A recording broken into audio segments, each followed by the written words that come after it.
Sitting down, in camera. I think we're good.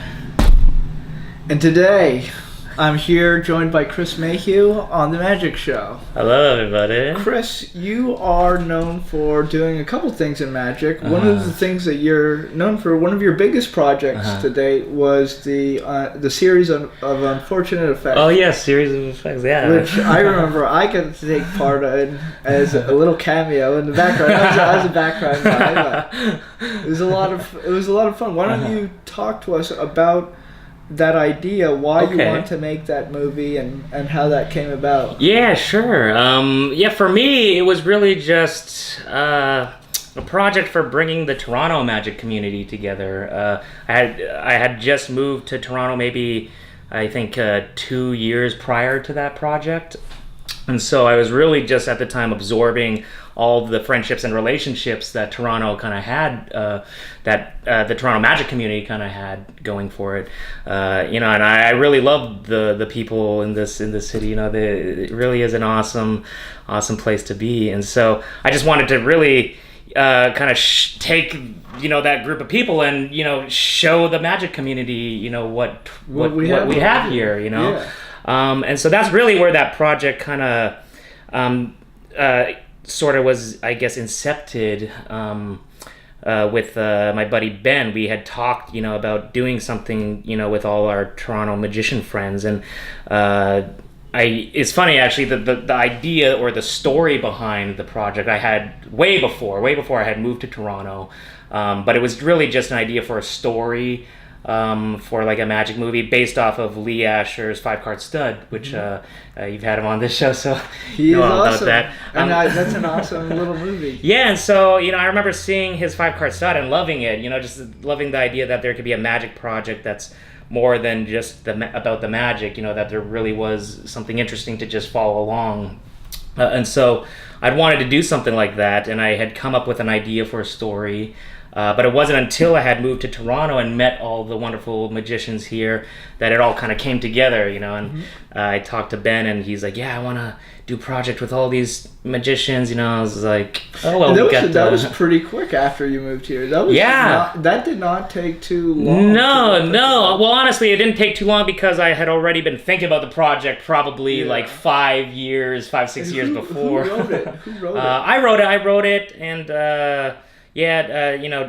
directed it, semi-directed. I'd say my roommate Alex more directed it because he was the assistant director, but because, I had to be on the camera with all the magicians messing around, I would say I would give him more of the credit to that. It was really just a passion project among anything else. It really wasn't meant to be a very commercial product. Like, we ended up releasing it commercially through the magic industry to get the money back that we had spent making it. It was really a passion project that took a couple years to produce and make. So it is something that I do want to pursue more of, though, is just filmmaking in general. It was my sort of way of testing the waters if I could even make anything, kind of movie. How long? I mean, obviously you had the idea for years. You were living out in Calgary. Yeah. And you wrote it and you had all those ideas. When you came here, I remember when you were filming, it didn't take too long. How long did it take to film? Because the filming was a week. It took a week, of one full week of like day and night shooting. How big was the crew? Not very big. It was a very small crew. It was like the cameraman, which is my friend Misha, and then my roommates Alex and Johan were pretty much most of the production crew, making the stuff and building it. And then we had a sound guy, Tony Smith, who's a magician in Toronto and also a really great musician in Toronto. He is the musical director for Second City, which is really awesome. Right. But he was the actual boom guy, operating the sound and recording.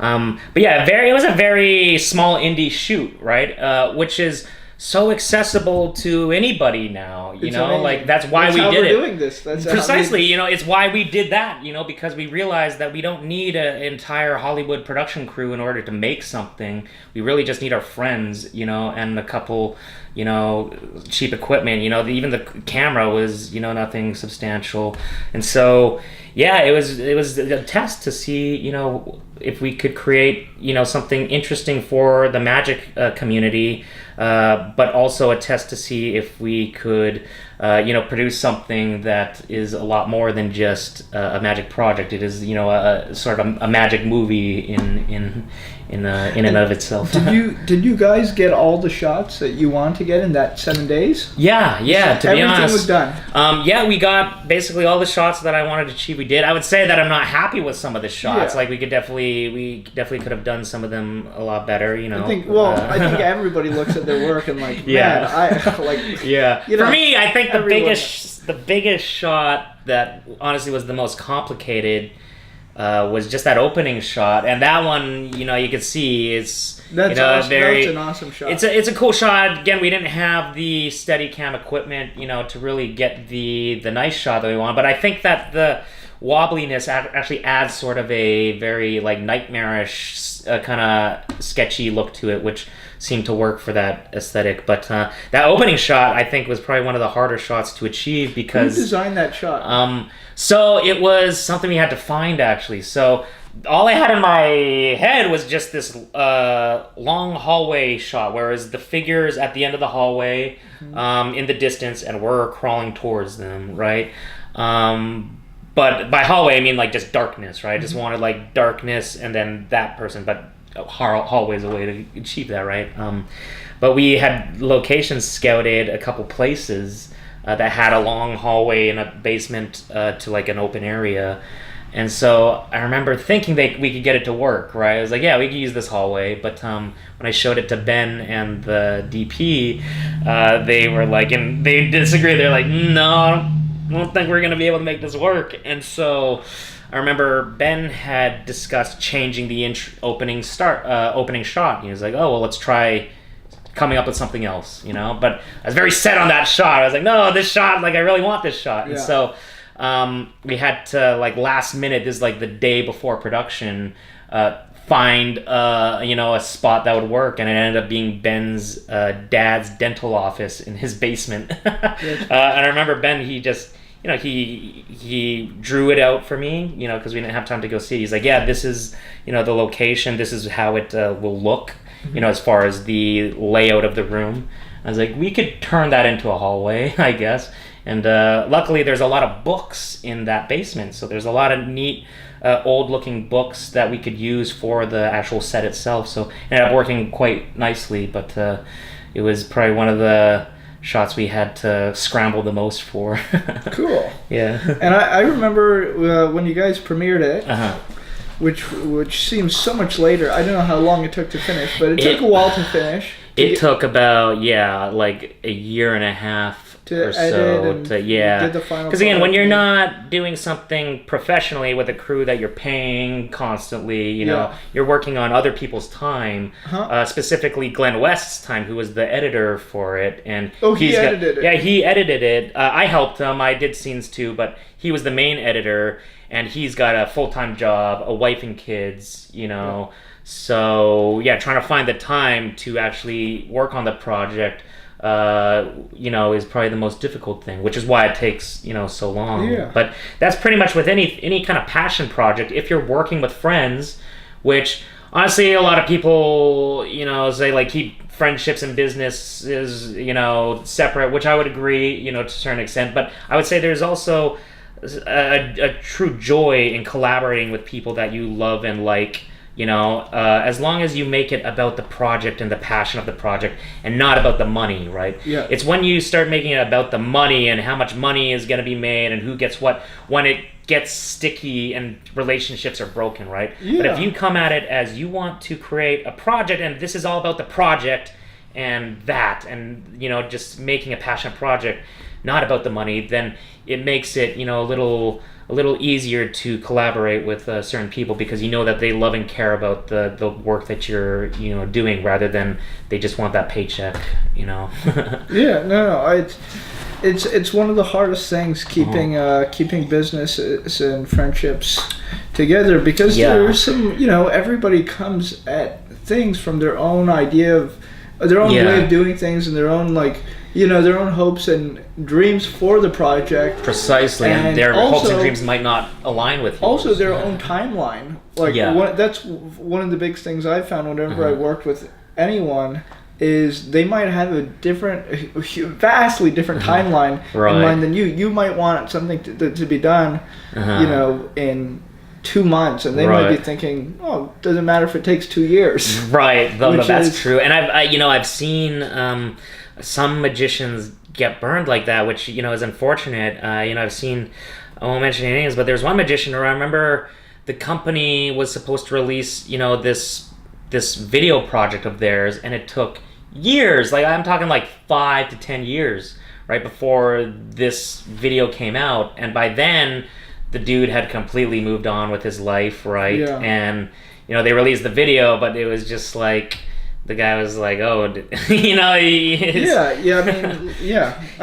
move on. Some there's things a are certain time timeline. sensitive, which is one of the great things about being able to work with small teams and get things done. I find like the more people there are involved, if there aren't strict deadlines and a plan set, like everybody goes. They'll get away from you fast. They'll get away from you unravel fast. very quickly. No, yeah, it's so funny how many things, in terms of projects, are directed by people's expectations and their commitments to timelines. It's the biggest mistake I've made with every project I've ever done, until I learned from the mistake, which is you need to be clear with the people that you're working on timelines, and a deadline. Setting that deadline.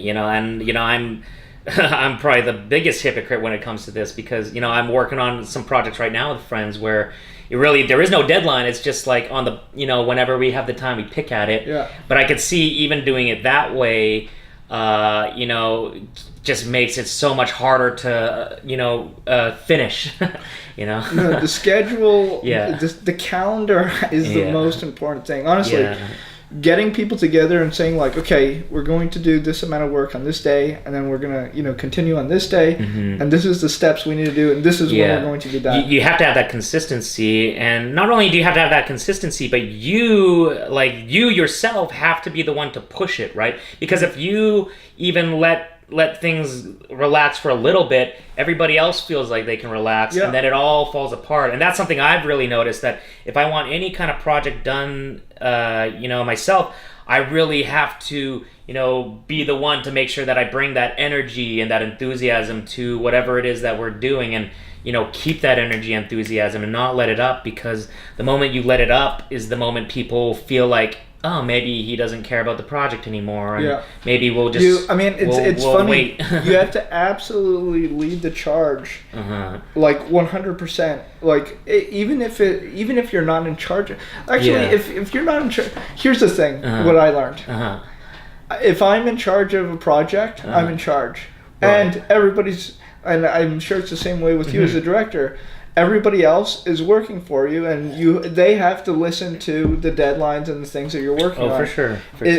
But for me, like, if I'm working on somebody else's project, if they want to slack, I'm not. I would love to push them, but if they don't want to move forward on on the time that they should be, sometimes you do have to just step back and say, okay, well, you've brought me to do this project. Yeah, it's not moving forward, and I have you got other things that you got to do with my time. That's the thing, is like when you're working on a project, you have to make sure that it goes back to that, right? Because if you're someone that you're not the leader, right, but you see the leader kind of slacking off, then again that gives you that sort of that mindset of like, oh, well, if he's not taking it seriously, then I'm not going to take it seriously, and I'll go do something else, something that I can take seriously.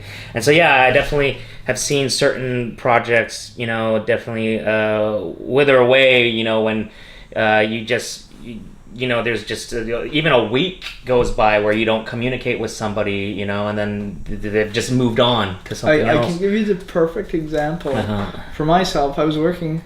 Actually, I'm not going to name this example, but no, I'm not going to give the details. I was working on a project, and there were a few people involved, and I mean, me and one other person, actually two other people, Right. were in charge of it. But we all sort of took liberties. You know, different things come up, and I made the mistake of not taking charge and just sort of letting it go. And the project sort of drifted into Right. this weird place where it's like, oh yeah, we were working on that, Right. you know, but No, for you know, all sure. this other stuff came up. No, I definitely understand. I'm sure a lot of people watching this can understand that. You know, everybody's attempted to like renovate their bathroom or something. Like that's a good example, you know, of like the classic dad that wants to, you know, tear up the bathroom and renovate the whole thing, you know. And it's easy to tear up the bathroom, right? But now you got to put it back together, and it's like, right, you know, I'll do it tomorrow. Right, and that procrastination sets in, and now suddenly you're just living in a house with a torn up bathroom, right? And so, yeah, you got to be able to follow through on those projects, and you know, that's anytime a magic project has ever come out and come to fruition. You know, I've always been so just appreciative of it, knowing, you know, that a lot of times that isn't the case, you know, and so. Yeah, I find the more projects you produce, the more you'll learn how to, you know, cooperate and collaborate with people, and, you know, really make sure that you could get those fires lit under their butts so that, you know, something comes to fruition, you know, because that's why we're doing this, you know, just to produce stuff so that we can all kind of get by this, whatever this is, you know, a little happier and a little, you know, more lovingly. So there you go.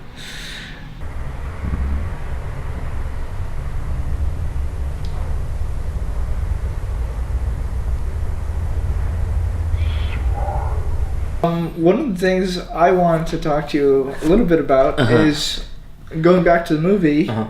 Is when I saw it in the premiere, what I thought was really cool is you had two cuts of the film. One that was solely for the magicians, you know, which was the explanations, and the tricks, and then one that was like, you know, a layperson, cut, with the story and just the story and the effects where people can enjoy it. Is that something that you want to pursue further? So I'm working on a project. I've been working on it for a bit now. Just the idea of taking that concept much further, because filmmaking to me is something that I am passionate about. I love videography and shooting videos and just creating fun skit videos. You know, it's probably a passion. I'd say it's probably as big as magic, if not bigger. But yeah, that's sort of the next thing is I want to do is really take this concept of magic, using magic and the effects sort of within a much bigger framework of a storyline, right? Because that was something I actually noticed screening that sort of layperson cut of the movie was all the magic effects in it were they were cut up kind of cinematically, right? Where you would see the effect, then you'd see the person watching it, right, and their face reacting to it. But that actually people still reacted to the magic tricks. Surprisingly, the way they would have, even though it was cut, they still reacted to the magic tricks the way they would have watched it, like on video or in real life, and that surprised me, to be honest. And so, the next thing that I'm working on is kind of just taking that formula and going with it even further, I guess. But you know, the Series of Effects project was for magicians. You know, I made that project exclusively for magicians. There was no intention to make it, you know, accessible to the audiences outside of magic. But I knew that layperson cut, you know, people would probably want to show it to their family members, and they're not going to want to show, you know, the explanations of the tricks. So that was sort of why I put that in there. But in doing that and seeing it in that format without the trick explanations sort of made me realize that there is something there to pursue further, you know, with not a magic explanation project of tricks, but literally just a magic project where it's all about, you know, the magic community and, you know, what we participate in. And so that's what I'm working on right now to kind of shed some light on is that. So magic has been on film ever since Georges Méliès and long those time, guys even before using him. special effects and different things. Yeah. And I feel like now the medium of film, of video, has changed so much over the years. What do you think is going to be magical on film moving forward? Moving forward, well, that's interesting. Like, it seems like, for me personally, I'm looking at YouTube and all the internet video services as being what reality TV tried to be, and then before it became scripted with actors and scripts and everything, fake scenarios. I feel like YouTube and those internet online videos are people putting out real content. How do you feel magic is going to move forward on video? I mean, we can get a magical feeling watching films, but how do you think that magical feeling will be captured moving forward and on transmitted video? Because as you were saying, people watched, and you were surprised by that cutting sequence. And they still got the effect, like, oh wow, it's still a magic trick even though it was cut. How can we make that honesty in magic and what we do still amazing for people? Right. Well, this is a subject that has been tackled a lot recently, to be honest, because there are there's been some stories of certain magicians being exposed to manipulate certain things unbeknownst to the audience, right?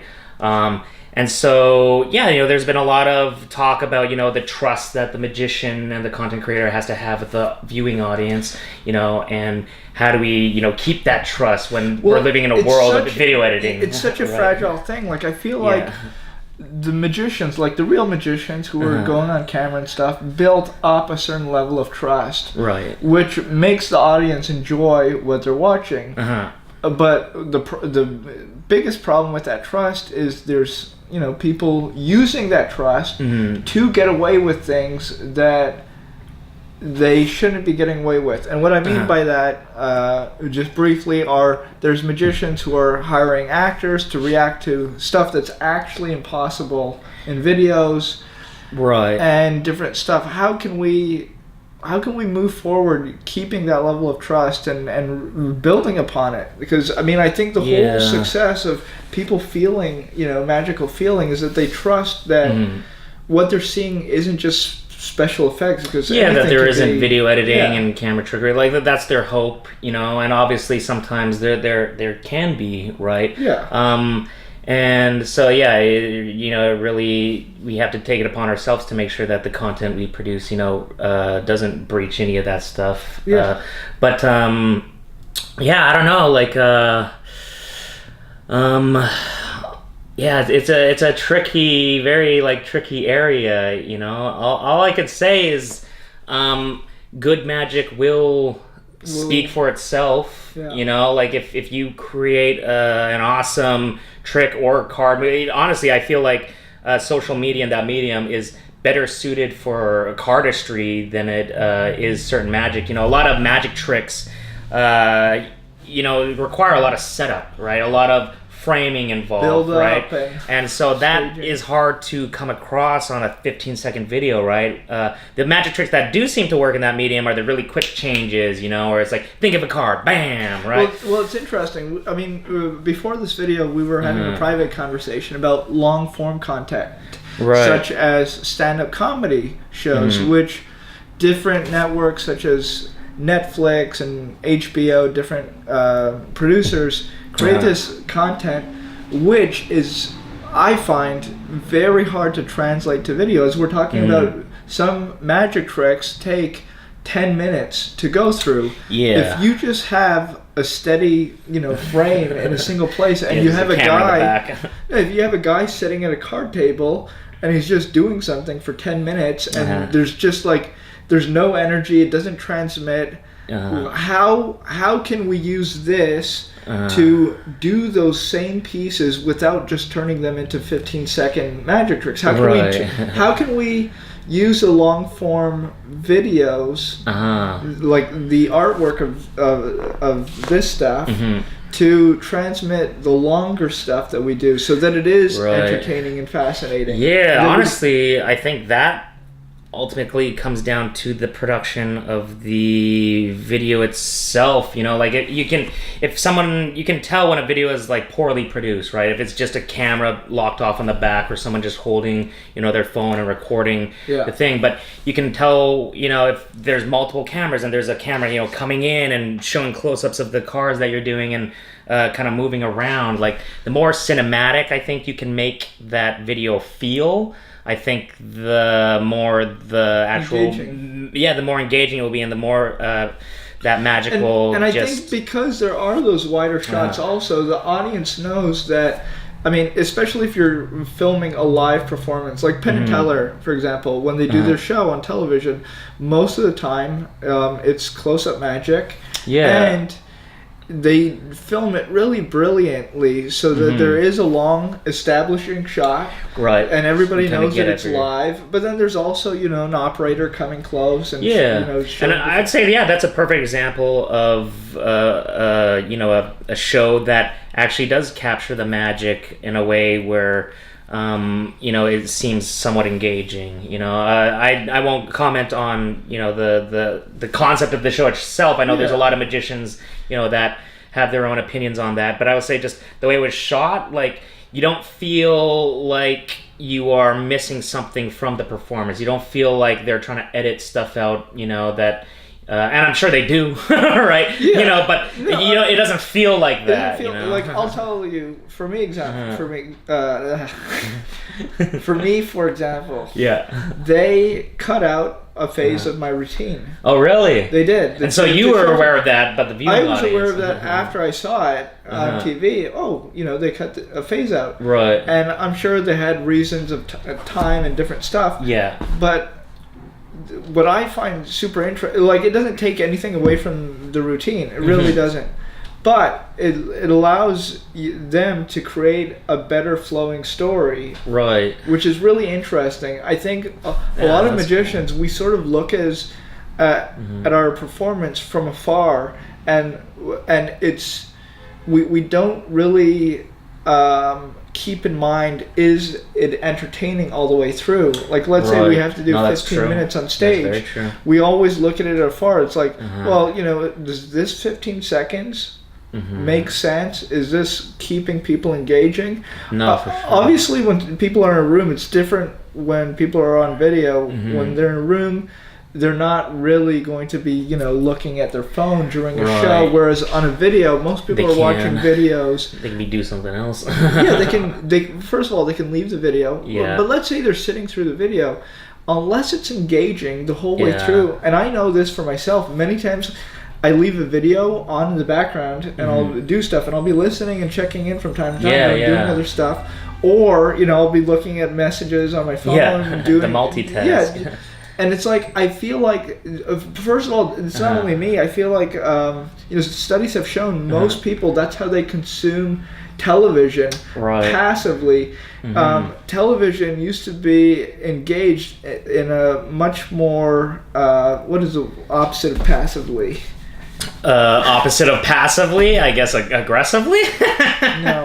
They used to be a lot more engaged. They used to be directing their attention, focusing on the television show. Because they didn't have this, they didn't have... Yeah, they really had nothing else to do other than that. Like, people literally used to sit through commercials. Or they used to wait to the commercials, okay, hop to the washroom, you know, refill my glass of coffee, whatever. No, I still remember, you know, that, you know, as a kid. But now, watching with everybody, you know, okay, something's boring, commercials. First of all, I mean, most people just pause in advance. Yeah. And then they fast forward to commercials. And shit like that. Any time there's something on screen that's not interesting, they can fast forward, or they just check their phone. Like, they zone out. So you have all this attention leaving. Yeah. So I think moving forward, I think that's something that we as magicians haven't really focused on.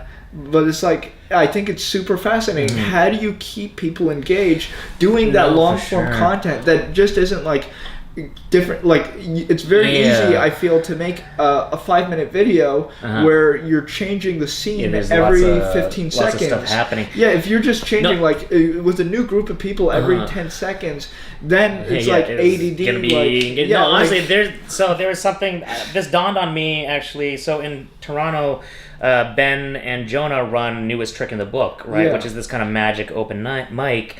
But one of the things I actually kind of noticed, especially I think the last time I was there, was just how much procedure is involved in a magic trick.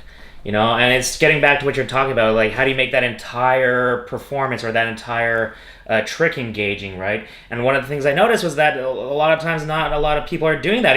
I'm guilty of it included, right? You have this entire procedure that you have to get, that you kind of have to get through in order to accomplish the trick, right?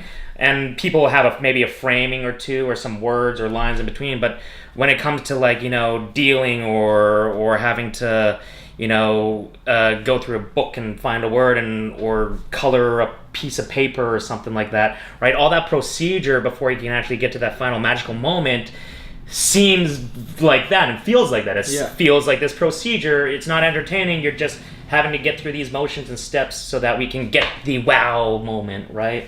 And so it was something I was thinking about. How do you make that a procedure engaging, right? How do you make that make sense for the audience, or just have them relate to it in some way, shape, or form? Or if not, how can you remove it altogether, right? A lot of times you can't, because a lot of magic is very procedural. But I think that is an important thing to ask ourselves and look at. Is how much time in your routine is actually entertaining and actually interesting and engaging for the audience, and how much of it is just steps that you need to get through in order to allow the magic trick to work, right? Yeah. But yeah, is there a solution?